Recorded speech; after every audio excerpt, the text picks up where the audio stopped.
Guys आज की video में हम मैथ्स के कुछ बेसिक्स के बारे में डिस्कस करेंगे।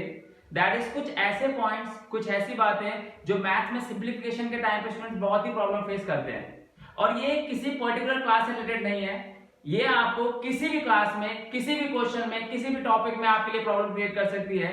तो why not to come over with this problem of ours, that is multiplication of root numbers. Guys, this is one of the most important topic as far as simplification is concerned. Simplification के time पे इससे related बहुत सारी problem students face करते हैं on regular basis, on routine basis. तो let's overcome this problem of ours, that is multiplication of root numbers. तो guys, in order to make it convenient for you, चीजों को आपके लिए सिंप्लीफाई करने के लिए इनको कुछ केसेस में बांट दिया गया है। दैट इज मल्टीप्लिकेशन के आपको कुछ केसेस दिखाऊंगा मैं यहाँ पे, जिससे आपकी overall multiplication of root numbers cover होगी और आप इसमें फॉर श्योर कभी गलती नहीं करोगे, राइट? तो उसके लिए सबसे पहले we will discuss a key point of it, that is value inside the root should be at its least form.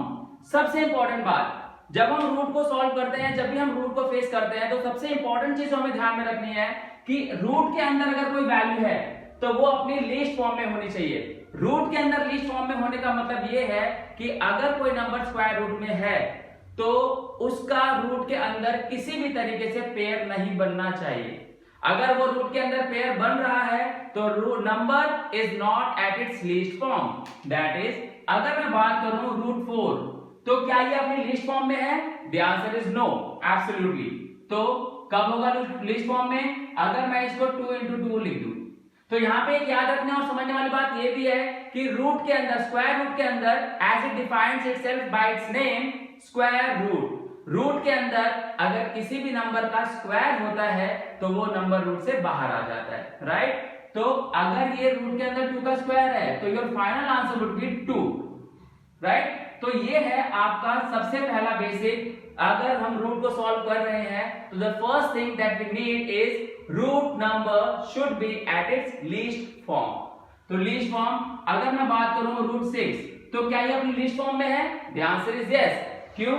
क्योंकि रूट 6 का मतलब है 2 into 3। अब आप देखो, ना तो हमारे पास यहाँ पे 2 का पेयर है, ना ही 3 का पेयर है, तो ये रूट से बाहर नहीं जा सकते। तो ये सबसे इंपॉर्टेंट कॉन्सेप्ट है हमारे लिए कि जब भी हम रूट को सॉल्व करें तो number inside the root should be at its least form, यानी उसका पेयर नहीं बनना चाहिए, राइट? तो अगर मैं बात करूं रूट 18 की, क्या ये अपने लीस्ट फॉर्म में है? The answer is no. क्यों? अगर हम इसको फैक्टर करेंगे, प्राइम फैक्टराइजेशन, तो हमारे पास आएगा 3 into 3 into 2।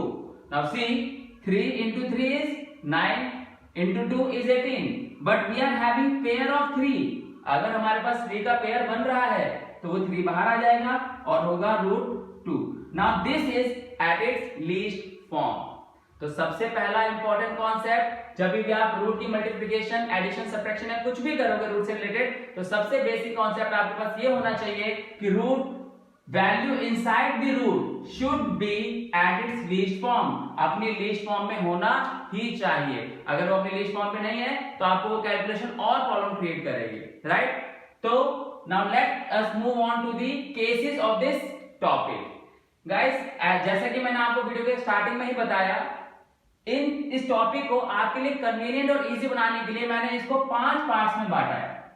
आप इन 5 पार्ट्स को अगर सॉल्व करोगे, 5 केसेस को समझोगे, तो दिस इज फॉर श्योर आपको मल्टीप्लिकेशन ऑफ रूट में कभी भी कोई दिक्कत नहीं आएगी, राइट? तो let us begin. Case 1। Case 1 says that if number inside the root is same, अगर रूट के अंदर जो नंबर्स हैं वो सेम हो और आपको मल्टीप्लाई करनी है, देन, तो अगर हम इसके बारे में बात करें, सपोज रूट 2 into रूट 2, आपको रूट 2 को रूट 2 से मल्टीप्लाई करना है। तो जब आप रूट 2 को रूट 2 के साथ मल्टीप्लाई करोगे तो आपके पास वैल्यू आएगी रूट 4, राइट? यानी कि आप इसको लिख सकते हो अंडर रूट 2 into 2, तो योर आंसर वुड बी 2, क्योंकि स्क्वायर रूट में जिसका पेयर बनता है that value comes out of the root. तो ये हमारा फर्स्ट केस है। फर्स्ट केस में आप क्या फेस करोगे? जब रूट के अंदर की वैल्यू सेम हो और आप उसको मल्टीप्लाई करोगे, राइट? कुछ ऐसे √3 इंटू √3 इज इक्वल टू क्या होगा, √9। और हम जानते हैं कि हम √9 को 3 इंटू 3 लिख सकते हैं, इसका पेयर बन गया ये रूट के बाहर। तो guys this is our first case, जब हम ऐसी वैल्यूज को मल्टीप्लाई कर रहे हैं जिनके रूट के वैल्यूज क्या है, सेम है। Case number 2, number inside the roots are different. जब आपके पास रूट के अंदर की जो वैल्यूज है वो डिफरेंट है, यानी कि कुछ इस तरीके से, अगर आप √3 को मल्टीप्लाई करते हो √2 से तो आपके पास वैल्यू आएगी √3 इंटू 2 दैट इज √6। अब ना तो हमारे पास 3 का पेयर है ना ही हमारे पास 2 का पेयर है, तो we will have it the same way that is 6, इसको चेंज नहीं कर सकते, राइट। तो ये हमारा सेकंड केस का फर्स्ट एग्जांपल। एक और एग्जांपल लेते हैं, √5 मल्टीप्लाइड बाय √2। अगर हम √5 को √2 के साथ मल्टीप्लाई करेंगे तो हमारे पास वैल्यू जो आएगी वो आएगी √5 इंटू 2 दैट इज √10। अब आप देखो, ना तो हमारे पास 2 का पेयर है ना 5 का पेयर है, तो कोई भी वैल्यू रूट से बाहर नहीं निकलेगी, that is our final answer would be √10, that's all. तो ये हमारा सेकंड केस है। थर्ड केस में चलते हैं, जैसे कि आप मेंशन करोगे यहाँ किया है, यहाँ पे number inside as well as outside the root, यानी यहाँ पे आप ऐसे प्रॉब्लम्स को फेस करोगे जहां पे आपके पास रूट के अंदर भी वैल्यू होगी और रूट के बाहर भी वैल्यू होगी, यानी कुछ इस तरीके से 2√2 इंटू 5√3। गाइस जब भी आप ऐसे प्रॉब्लम्स को, ऐसे सिचुएशन को फेस करोगे तो आप ये बेसिक सी बात हमेशा ध्यान रखना कि जब भी हम रूट की वैल्यूज को मल्टीप्लाई करते हैं तो रूट के अंदर वाली वैल्यूज रूट के अंदर से मल्टीप्लाई होती है और रूट के बाहर की जो वैल्यूज हैं वो बाहर वाली वैल्यू से मल्टीप्लाई होती है, यानी कि इसका रिलेशन मल्टीप्लिकेशन में सिर्फ इसके साथ होगा और इसका रिलेशन सिर्फ इसके साथ होगा, ये बात आप ध्यान रखना। यानी root values inside the root gets multiplied by the other value of inside the root, और जो बाहर वाली वैल्यूज हैं वो बाहर वाली वैल्यूज के साथ ही मल्टीप्लाई होती है। यानी 2 को 5 से मल्टीप्लाई करेंगे तो हमारे पास आएगा 10, और √2 को √3 से मल्टीप्लाई करेंगे तो हमारे पास आएगा 10√6, दैट्स इट, राइट। नेक्स्ट अगर हम एक और एग्जांपल लेते हैं, 5√2 इंटू 3√5, तो रूट के बाहर की वैल्यू का रूट के बाहर के साथ रिलेशन है, रूट के अंदर वाली वैल्यू का रूट के अंदर वाली के साथ रिलेशन है, यानी इनको आपस में मल्टीप्लाई करेंगे तो जब हम 5 को 3 से मल्टीप्लाई करेंगे तो हमारे पास 15 आएगा, और जब हम √2 को √5 के साथ मल्टीप्लाई करेंगे तो √10 आएगा, दैट्स ऑल, राइट। तो ये हमारा है केस नंबर 3। अब हम चलते हैं अपने केस नंबर 4 की तरफ। केस नंबर 4 को अगर आप देखो तो you will come to see it is similar to case number 3 with a slight difference. ये बिल्कुल केस नंबर 3 की तरह ही है, इसको एक नए केस में हमने कन्वर्ट किया है। ये बिल्कुल केस नंबर 3 की तरह ही है with a slight change, that is यहां पर क्या चेंज होगा, 2√2 इंटू 3√2। अब केस 2 और केस 3 में क्या डिफरेंस है, यहां पे रूट के अंदर वैल्यूज हैं वो सेम है, जबकि यहां पे रूट के अंदर की वैल्यूज क्या है, डिफरेंट है। तो यहां पे कहीं ना कहीं केस 1 भी इन्वॉल्व हो जाएगा, राइट। तो वहां पे क्या करना है आपको, इससे कोई फर्क नहीं पड़ता कौन सा केस इन्वॉल्व है, हमने तो ये बस अपनी कन्वीनियंस के लिए किया है, राइट।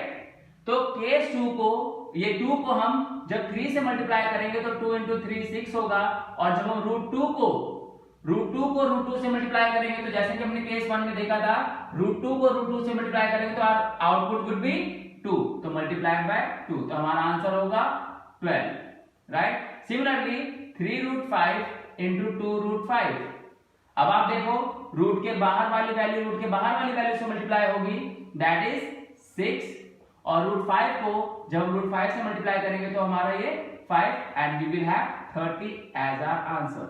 तो ये हमारा केस नंबर 4 जो कि बिल्कुल केस नंबर 3 से मिलता जुलता है। नेक्स्ट हम बात करते हैं case 5, the last one from this topic, जिसमें हमें कुछ वैल्यूज रूट के साथ होंगी, कुछ वैल्यूज रूट के बिना होंगी और हमें उनको मल्टीप्लाई करना है। तो ऐसी कंडीशन में हम क्या करेंगे, ऐसी कंडीशन में कुछ इस तरीके से 5√2 मल्टीप्लाइड बाय 3। अब आप देखो यहां पर √2 है, यहां पे विदाउट रूट है, ठीक है, यानी यहां पे रूट की कोई वैल्यू नहीं है तो कुछ भी नहीं, इसका रिलेशन सिर्फ विदाउट रूट से ही होगा। तो 5 इंटू 3 और √2 will be carried, that is 15√2। Similarly अगर कोई और वैल्यू इस तरीके से आ जाए 2√3 2 इंटू 5, तो 2 इंटू 5 10 और रूट 2, 3 इंटू 5 रूट 2, तो ये क्या होगा 3 इंटू 5 15 और रूट 2। तो कुछ इस तरीके से ये बात यहाँ पे समझने वाली है कि रूट वाली वैल्यूज के साथ मल्टीप्लाई होंगी, जबकि विदाउट रूट के साथ मल्टीप्लाई होंगे। ठीक है, suppose if you have 7 into root 2, तो यहाँ पे हमारे पास रूट की वैल्यू नहीं है, यहाँ पे विदाउट रूट नहीं है, तो it will remain the same way as it is, right. तो गाइज ये है हमारा multiplication of root in a very simplified manner, in a very simple manner.